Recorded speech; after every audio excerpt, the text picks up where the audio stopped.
Agak-agak kan rumah customer kita kali ni dekat mana? Korang nak tahu tak harga rumah customer kita kali ni berapa? So, harga rumah dia adalah RM115,000 sahaja. Dan ini adalah rumah package promosi. Hai korang! Jadi, kali ni saya berada di Kampung Baru Sri Garden. Dan Alhamdulillah, untuk rumah customer kita kali ni dah siap dah sepenuhnya.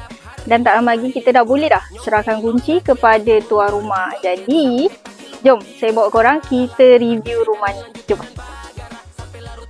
Jadi, untuk rumah kali ni berkeluasan 872 kaki persegi. Kita ada 3 bilik, 2 tandas. Okey, kalau korang nak tahu untuk luar ni kita gunakan kod 2 tone color. So untuk kod ni adalah kod border. Border kita gunakan kod color burgundy. Kalau untuk bahagian dinding luar rumah ni kita gunakan kod color rosy. Okey, untuk bahagian luar rumah ni kita ada satu koridor. Untuk koridor ni berukuran 14 x 4 kaki. Dan koridor ni kita macam biasalah gunakan mozaik besar 1 x 2 kaki. Okey, jom kita tengok bahagian dalam pula. Tapi kan, sebelum tu saya nak review dekat bahagian luar rumah ni. Kita gunakan pintu kayu solid. Jom kita tengok bahagian dalam.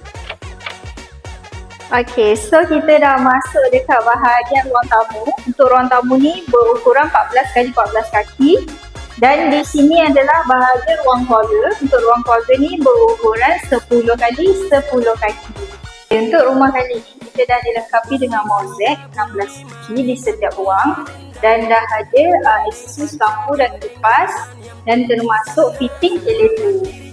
Okey, untuk bahagian dalam rumah ni kita gunakan cat coat chestnut gradient. Jom kita tengok bilik master bedroom.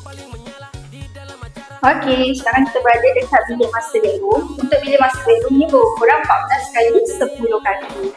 Dan dalam bilik ni kita ada satu tandas yang berukuran 4 x 6 kaki dan kita berikan mozaik yang sama saiz 1 x 2 kaki. Kita tengok bilik yang kedua pula.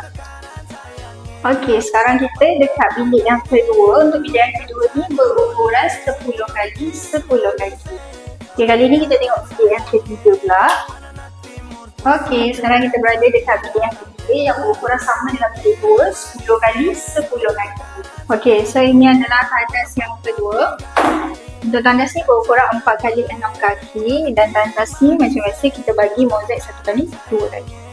Okey, sekarang kita masuk dekat bahagian dapur. Untuk dapur ni berukuran 14 x 10 kaki. Dan lantai, macam biasa kita bagi mozaik saiz 1 x 2 kaki. Dan kita sediakan sekali dengan tabletop yang berukuran 9 kaki. Korang dah tengok kan rumah kali ni? Saya review korang bahagian luar dan juga dalam. So, kalau korang berminat dengan desain rumah ni, korang jangan lupa follow kita, like, comment and share. Hingga jumpa lagi. Assalamualaikum. Bye-bye.